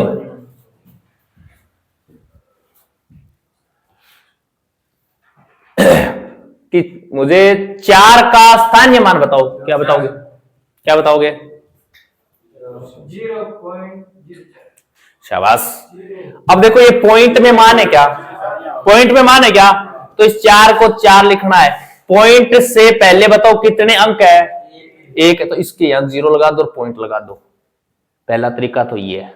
अगर इस प्रकार नहीं लिखा हो ना तो अब इसका क्या करेगा, ऑप्शन में इस प्रकार देगा, ये पॉइंट हटा देगा। अब ये बताओ 2 अंक के बाद पॉइंट है क्या, ये पॉइंट 2 अंक के बाद पॉइंट है, तो नीचे क्या आएगा, 100 आएगा। अब ऊपर बताओ मैं 4 और नीचे 100 लिख सकता हूं क्या, ये इस प्रकार आ सकता है, या तो पॉइंट 04 लिख दो या फिर 4/100 लिख दो। याद रखना इसको, ठीक है ना। ऐसा एक क्वेश्चन आएगा आगे, वहां आपको करना है इसको, याद रह जाएगा क्या, जातीय मान और स्थानीय मान। जातीय मान वही रहता है, जातीय मान में कोई फर्क नहीं पड़ता, ठीक है ना। स्थानीय मान का ध्यान रखना। आखिरी संख्या कौन सी संख्या का, हाँ जैसे 2 का पूछ लेता है, ठीक है ना, तो 2 का 2 ही होगा। अगर पूछे 3 का स्थानीय मान है तो 3 का 3 और 0 होगा, 30 होगा, ठीक है ना। पॉइंट से इधर वाले का जैसे 1 का पूछ लिया तो 1 के बाद बताओ पॉइंट से पहले कितने बीच में नंबर है, तो 2 0 लगा देंगे इस प्रकार, वरना फिर 1/1 2 3 1 2 3 1/1000 लिख दो इसको, ठीक है ना। दोनों उत्तर सही है इसके, हो जाएगा क्या।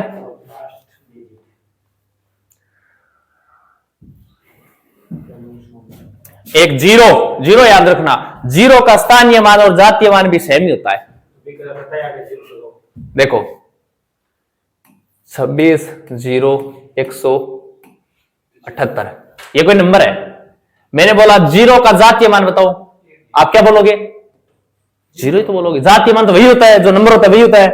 मैं बोल दिया 0 का स्थानीय मान बताओ, 0 ही बताओगे, और क्या बताओगे, 0 का आगे 0 लगाओगे 0 ही रह जाएगा। तो 0 का जातीय मान और स्थानीय मान क्या होता है, बराबर होता है। इकाई अंक का जातीय मान और स्थानीय मान है बराबर होता है। बाकी हो गया, किस प्रकार करना है, जातीय मान सेम होता है, स्थानीय मान आगे 0 लग जाते हैं। एक ध्यान रखना, भाज्यता का सूत्र है, बताओ भाज्य बराबर क्या होता है,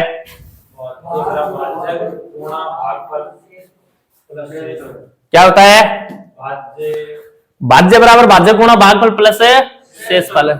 बताओ बचपन में ये कंधे बनाए हैं क्या, बनाए हैं, कंधों में बताओ यहां क्या लिखते हैं,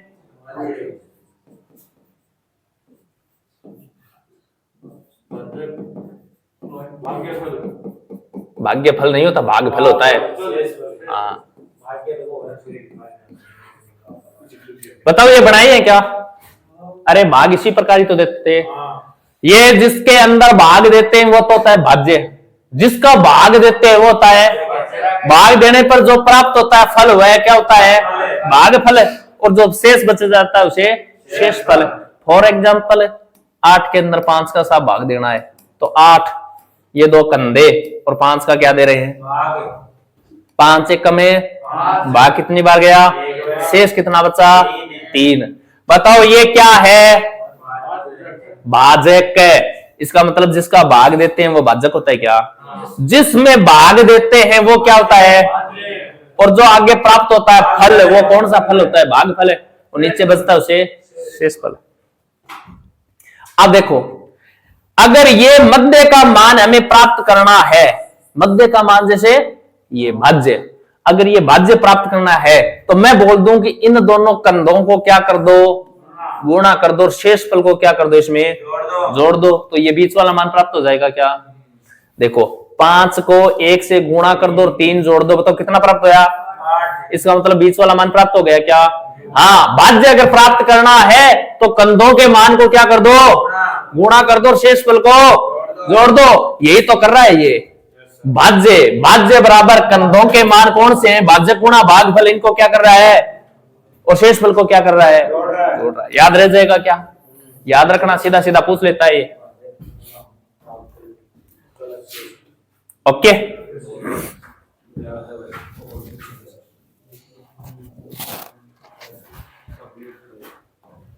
हाँ, अब शुरुआत करते हैं इनके प्रश्नों की। नंबर सिस्टम के प्रश्न किस प्रकार आते हैं एग्जाम में, ठीक है ना। शुरुआत करें क्या, आगे इसके और टाइप्स हैं जो क्वेश्चन आएंगे उस प्रकार बताऊंगा मैं। विभाजिता का नियम, भाग देने का नियम, इसी का पार्ट है, बताऊंगा जब क्वेश्चन आएंगे तब बताऊंगा। विभाजिता का नियम पढ़ाऊंगा पूरा। इकाई अंक ज्ञात करना, क्वेश्चन आएगा तब बताऊंगा इकाई अंक किस प्रकार ज्ञात किया जाता है, ठीक है ना। इस प्रकार के जो भी आगे और बनेंगे वो उसी प्रकार जिस प्रकार क्वेश्चन आएंगे मैं वही बताऊंगा क्या क्या चीजें। अब इसके कुछ क्वेश्चन करते हैं जो अपने पढ़ा है ना, उनमें से जितनी देर पढ़ा है ना ये, उनमें से प्रश्न किस प्रकार के बनते हैं। तो सबसे पहला क्वेश्चन हल करो आप। 1 से 50 तक लिखने के लिए कितने अंकों की आवश्यकता होती है? बोलो 1 से 50 तक लिखना है, लिखने के लिए कितने अंक चाहिए आपको? 91। देखो 1 से 50 तक लिखना है क्या? ये 1 लो और ये 50 लो। 1 से 9 तक तो एक एक अंक होते हैं क्या? और 10 से 50 तक डबल अंक होते हैं क्या? हाँ, तो 10 से 50 कितने हो गए? 41। 41 में डबल अंक होते हैं, इसका मतलब कितने हो गए? 82 प्लस 1 से 9 तक कितने अंक हो गए? 9 ये हो गए। 82 और 9 कितने हो गए? 91। 92 नहीं 91। बोलो ऑप्शन नंबर है। कर लोगे क्या? इस प्रकार का क्वेश्चन आएगा तो पक्का ये करो तो फिर। सबसे छोटी अभाज्य संख्या बोलो क्या होती है? 2। याद रखना सबसे छोटी अभाज्य संख्या कितनी होती है? 2 के बाद 3 के बाद 5। याद रखना इस प्रकार है। 3 अंकों की सबसे छोटी संख्या कौन सी है? 3 अंकों की सबसे छोटी संख्या 100। याद रखोगे, ठीक है ना? 100 में भी 3 अंक हैं, 101 में भी 3 अंक हैं, 999 में भी 3 ही अंक हैं क्या? ये बोल रहा है सबसे छोटी, तो सबसे छोटी तो यही है। 3 अंकों की सबसे बड़ी बोले तो 3 अंकों की सबसे छोटी और सबसे बड़ी का योग पूछे तो योग कर देंगे, अंतर पूछे तो अंतर कर देंगे, और तो क्या। और 4 अंकों की सबसे छोटी ये भाई 1000 है। 4 अंकों की सबसे बड़ी ये हो जाएगा क्या? हो जाएगा तो ये करो लो। 90 और 100 के बीच कितनी अभाज्य संख्या होती है? कितनी होती है? 90 और 100 के बीच ओनली फॉर 97। ये एकमात्र अभाज्य संख्या होती है 90 और 100 के बीच। तो इसका ऑप्शन नंबर 1 राइट हो जाएगा अपना। ओके, क्वेश्चन करो। ये लो।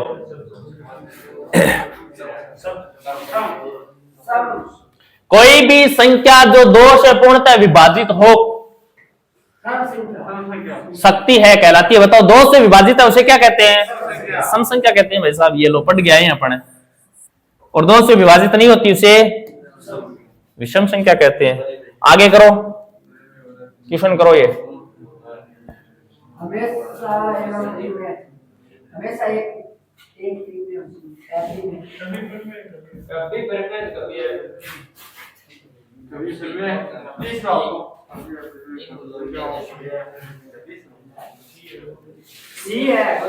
परिमेय और अपरिमेय संख्याओं का गुणनफल क्या होता है? ये तो बोल रहा है। कोई भी परिमेय संख्या बताओ मुझे, कोई भी परिमेय संख्या बताओ। जैसे मैं 2 परिमेय है क्या? 2 परिमेय ही है। और इसको अपरिमेय कोई भी एक अपरिमेय बोलो, √2। अरे अपूर्ण वर्गमूल होती है तो अपरिमेय तो अपूर्ण वर्गमूल होती है। √2, √5, √7 कुछ भी बोल दो। 2 √2 को गुणा करेंगे तो 2 √2 आएगा क्या? अब ये √2 साथ में आ गया क्या? आ गया, तो इसका मतलब ये क्या है? अपरिमेय है क्या? अपरिमेय है। लेकिन मैं परिमेय संख्या 2 के स्थान पर अगर परिमेय संख्या 0 यूज कर लूं, परिमेय संख्या 0 यूज कर लूं, 0 को अपरिमेय संख्या, परिमेय संख्या 0 अपरिमेय संख्या √2 को गुणा करेंगे तो कितना आएगा? 0 आएगा। और 0 क्या थी? परिमेय, परिमेय तो थी 0।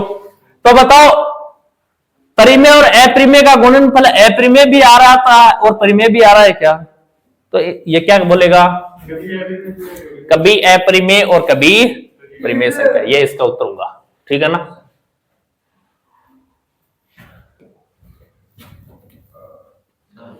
हल करो।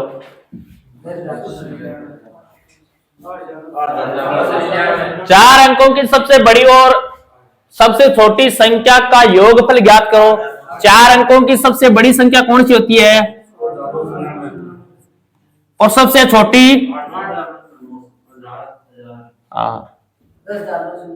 योग करना है क्या? कर दो योग। ये लो।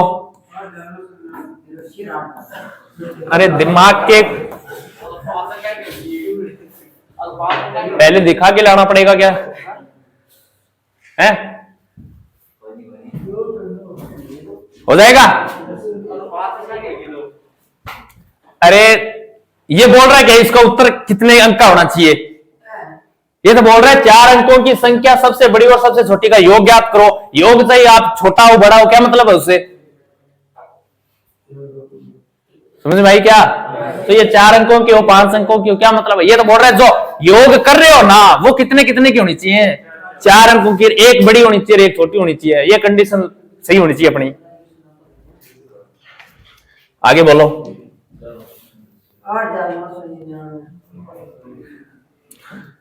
4 अंकों की सबसे बड़ी संख्या तथा सबसे छोटी संख्या के बीच का अंतर है क्या होगा, याद करो।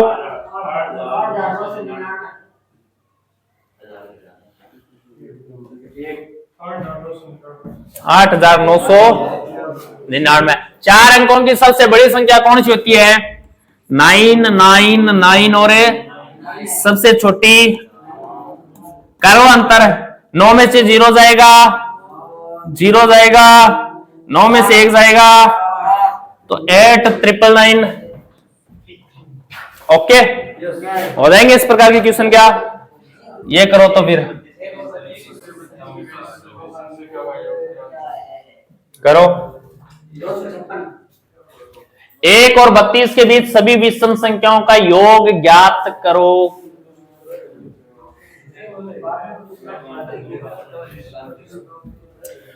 विषम संख्याओं का योग ज्ञात करने का सूत्र बताया था क्या, क्या था,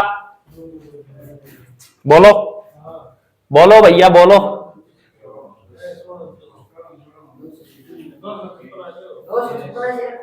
अरे ये खुल क्यों नहीं रहे, क्या हो गया इनको, हाँ खुल गई ना, हाँ अरे खुल जा, हाँ भाई सम और विषम आ गई। देखो कहीं तो बताया था यार, ये देखो एक बार पढ़ो, इसको पढ़ो एक बार। प्रथम n विषम संख्याओं का योग क्या होता है, n स्क्वायर, जहां n क्या होता है, यही होता है क्या, और ये अब क्वेश्चन क्या है,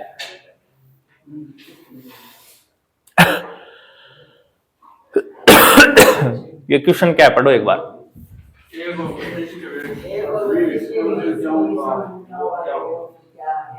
समय, हाँ विषम है, सम क्यों बोल रहे हो फिर, देखो n का स्क्वायर ही तो होता है, n क्या होता है, n होता है सर अंतिम पद, कौन सा पद है, अंतिम पद के अंदर क्या जोड़ दें, 1 जोड़ दें और उसमें क्या दे दें, 2 का भाग देते क्या प्राप्त होगा, n प्राप्त होगा क्या। ये बोल रहा है 1 और 32 के बीच क्या, 1 और 32 के बीच तो विषम संख्या 31वीं है, लास्ट देखें तो 32 विषम थोड़ी है, तो 1 और 32 के बीच देखें तो 31 तक की ज्ञात करनी होंगी अपनी को, 31 तक की योग करेंगे क्या, तो बताओ 31 है अंतिम है, तो 31 के अंदर 1 जोड़ते क्या आ गया और 2 का भाग देते क्या बना 16। n का मान क्या है बताओ, n का मान 16 है, तो n स्क्वायर कर दो, 16 का स्क्वायर कर दो 256। बताओ अपना उत्तर क्या आया, 256, ये रहा, हो जाएगा क्या पक्का, हाँ भैया जी ये करो। n प्राकृतिक संख्याओं का n प्राकृतिक संख्याओं के योग का सूत्र ज्ञात करो, 1 नंबर है पक्का, 1 नंबर है, हाँ बिल्कुल, n प्राकृतिक संख्याओं का योग n इंटू n+1/2, यही तो है, हाँ ये बट्टा 2 है, याद रह जाएगा क्या, हाँ सीधा सीधा क्वेश्चन आ सकता है, ये ज्ञात करो तो फिर।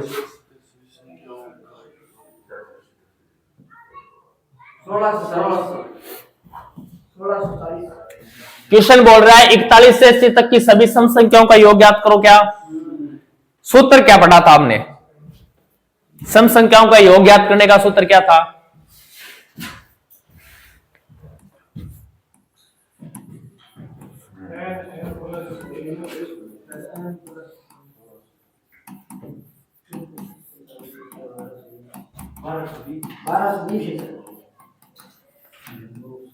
यही बताया था क्या? अरे यही तो बताया था। ये देखो इस सूत्र में कंडीशन कहां से लागू हो रही है? प्रथम। लेकिन क्वेश्चन में क्या दे रखा है? प्रथम दे रखा है क्या? प्रथम का मतलब होता है प्रथम कौन सी? 2 से शुरू होती है, 2, 4, 6 इस प्रकार। तो ये प्रथम सम संख्या तो 2 होती है, लेकिन यहाँ 2 दे रखा है क्या? तो कौन से दे रखा है? 41 दे रखा है। लेकिन एक चीज का पता है हमें, क्या पता है? अपन प्रथम यानी 2 से लेकर कहां तक है? 80 तक का योग निकाल लें। प्रथम से शुरू हो रही है ना, उसमें से ये पहले वाली नहीं है ना, इसका मतलब 2 से लेकर 40 तक को इसमें से क्या कर दें? माइनस कर दे। तो बताओ 41 से 80 तक की बचेगी क्या? करो फिर इस प्रकार कर लो। बताओ यहां 2 से 80 तक n का मान क्या होगा? 40। अंतिम मन में अंतिम पद में 2 का भाग देंगे तो n का मान आ जाएगा। 40 को सूत्र में रखो। 40 देखो यहां रख रहा हूं मैं, 40 गुणा 41, माइनस का चिन्ह लगा रहा हूं मैं इसके लिए। यहां n का मान क्या है बताओ? समझ में आया क्या? अरे यहां अंतिम पद n निकालेंगे तो अंतिम पद में 2 का भाग देंगे क्या? 2 का भाग देंगे तो 20 ही आएगा। करो हल करो इनको। 41 को 40 से गुणा कर लो। 0 4 1640, इसको इससे गुणा कर लो। 0 2 4 420 घटा दो, कितना आएगा? 1220। ये अपना उत्तर आ गया। तो इस प्रकार क्वेश्चन आएगा तो इसको ऐसे करोगे नहीं करोगे? कर लोगे क्या? हाँ, थोड़ा सा दिमाग लगाना है अपनी तरफ से कि भाई सूत्र है प्रथम से पढ़ा है अपने तो ये प्रथम से नहीं दे रखा है, तो प्रथम से बना लो इसको। कर लोगे? करो क्वेश्चन करो।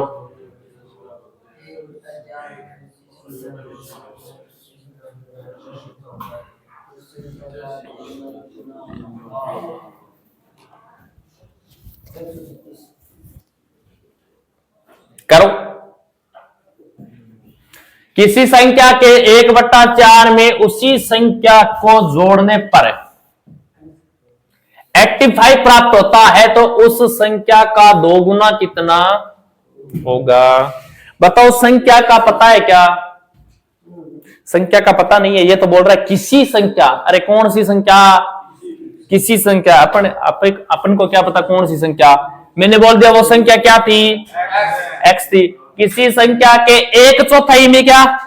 किसी संख्या के 1/4, किसी संख्या के 1/4 तो इस प्रकार ही करते हैं क्या? 1/4 किसी संख्या का 1/4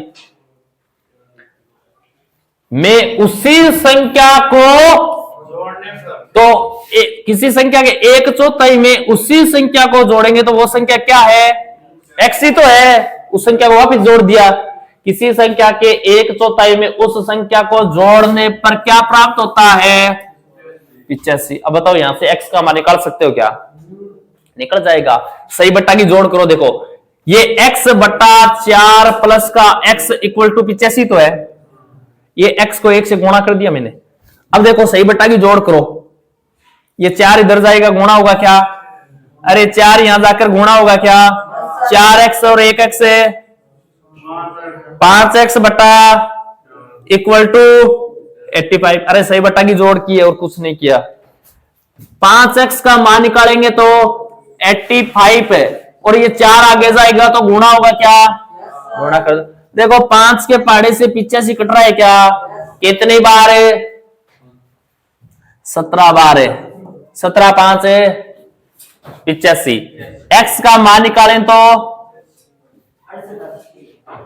17 चौके 68। x का मान 68 आ गया क्या? क्वेश्चन उस संख्या को पूछ रहा है क्या? अरे नहीं पूछ रहा। क्वेश्चन बोल रहा है उस संख्या का 2 गुना कर दो। इसका 2 गुना बताओ कितना आएगा? 8 का 2 गुना 16, हासिल 1, 6 का 2 गुना 12, 1 13। बताओ कितना बना? ये लो अरे कठिन थोड़ी ना है। हाँ, जो बोल रहे हैं वैसे वैसे चल ही अपन तो हो जाएगा क्या। अगला क्वेश्चन सेम ही है, कर लोगे क्या। किसी संख्या बोले तो उस संख्या को x मान लो, 1/4 तो उसका 1/4 कर दिया। मैं उसी संख्या को जोड़ने की बात कर रहा है तो जोड़ दिया उसी संख्या को। इतना करने पर बोल रहे हैं कि वो संख्या कितनी हो जाएगी, 85 हो जाएगी। तो संख्या बराबर में 85 रख दिया। x का मान निकाल दिया, कितना आया, यानी वो संख्या 68 है क्या। बोल रहा है उस संख्या का 2 गुना बताओ मुझे। तो अब 2 गुना बोले, आधा बोले, 5 गुना बोले, कुछ ही बोले, कर देंगे क्या है। ओके, ये बताओ तो फिर।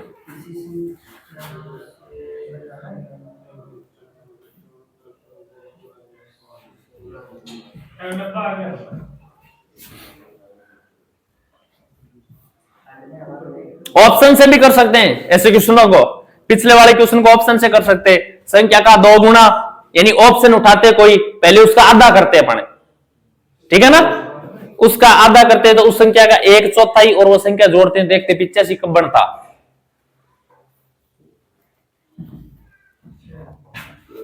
क्वेश्चन है किसी संख्या में से उसी संख्या का 2/5 घटाने पर 54 प्राप्त होता है क्या। तो वह संख्या क्या होगी।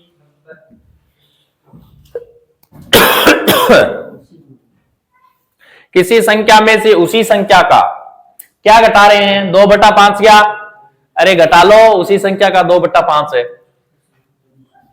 माना वह संख्या क्या है, x। वह संख्या क्या है, x में से उसी संख्या का मतलब x का 2/5 क्या, तो इसका x का 2/5 कर दो।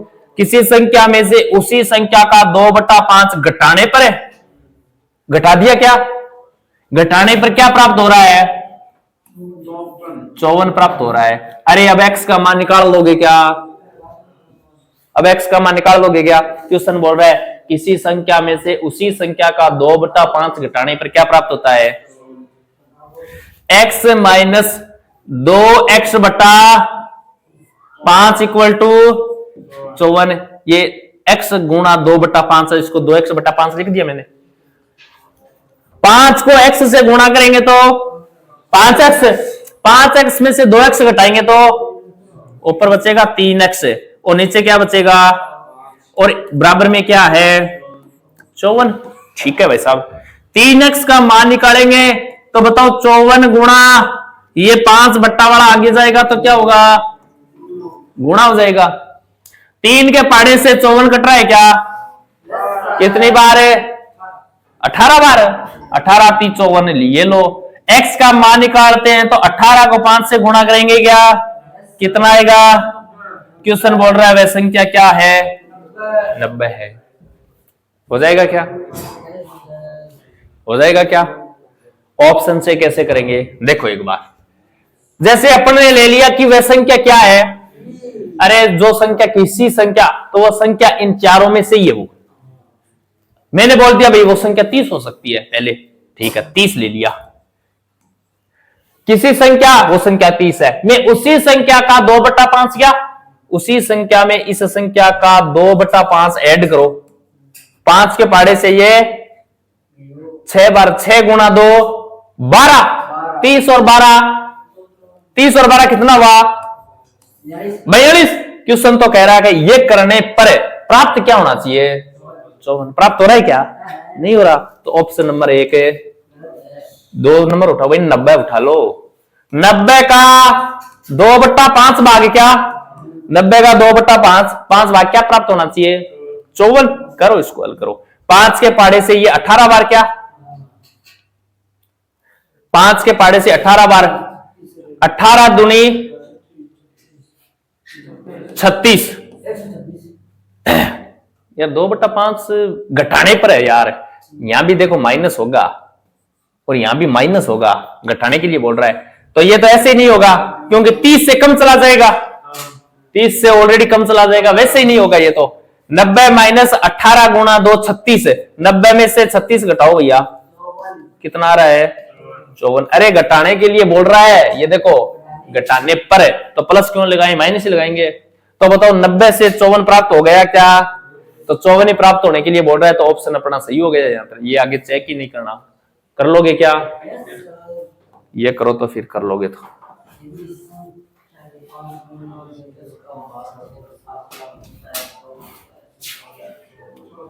यदि किसी संख्या के 5 गुना में, तो संख्या x मान लो और उसका 5 गुना 5x। किसी संख्या के 5 गुना में 10 का भाग देने पर 7 प्राप्त होता है क्या? वह संख्या ज्ञात करो। ऑप्शन उठाकर देख लो, कौन सी संख्या ले, उसका 5 गुणा करके उसमें 10 का भाग देने पर 7 प्राप्त होता है क्या? ऐसा कौन सा ऑप्शन है? अरे एकदम आसान क्वेश्चन है यार ये।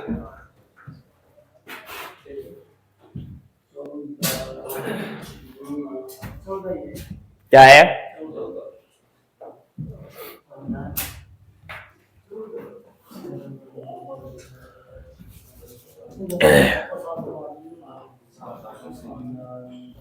बोलो कितना आया? यदि किसी संख्या, माना वह संख्या क्या है, इसका 5 गुना, ये लो भाई साहब 5 गुना कर दिया। किसी संख्या के 5 गुना में 10 का भाग क्या, ये लो, ये 10 का भाग दे दिया। भाग देने पर 7 प्राप्त होता है क्या? ये लो भाई 7 प्राप्त होता है। बोल रहा है 7 है, आगे लिख दिया 7 है। तो संख्या पूछ रहा है क्या? अब अपने को x का मान निकालना है।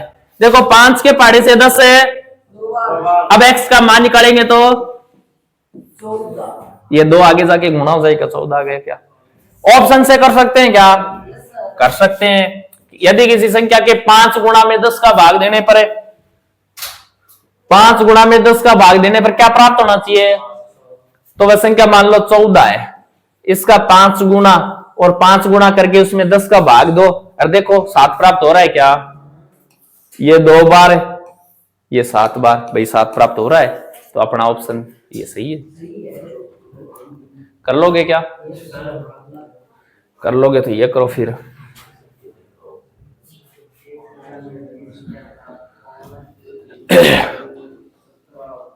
एक संख्या में वही संख्या तथा 5 जोड़ने पर है। एक संख्या में वही संख्या तथा 5 जोड़ने पर उत्तर 17 आता है, तो वह संख्या क्या है?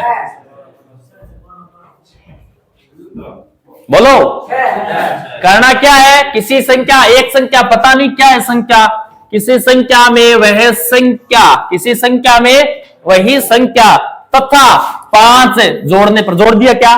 किसी संख्या में वह संख्या भी जोड़ दी, 5 भी जोड़ दिया। इतना करने पर उत्तर क्या प्राप्त होता है? तो वह संख्या ज्ञात करो। क्या? x और x कितना हो गया? 2x है। बताओ 2x बराबर है, ये प्लस का 5 आगे जाएगा तो माइनस का 5, 17 में से 5 घटाएंगे तो x का मान निकालेंगे तो 2 के पहाड़े से 12 कितनी बार है? 6 बार। ऑप्शन से कैसे करेंगे? यानी चारों संख्या तो इन चारों में से ही एक है। ऑप्शन उठा के देखो, दिखानी। 5 ले लिया, जैसे किसी संख्या में वही संख्या जोड़ने पर, 5 में 5 जोड़ने पर कितना हो गया? 10 हो गया, तथा 5 जोड़ने पर इसमें 5 और जोड़ दो, कितना हो गया? 15 हो गया। लेकिन ये बोल रहा है इतना करने पर होना क्या, इतना चाहिए? 17 होना चाहिए, कट गया। 6 लेके देखो एक बार, 6 में 6 जोड़ा 12, 12 में 5 जोड़ो 17 आ रहा है क्या? कर लोगे क्या? पक्की बात है क्या? पक्की बात है?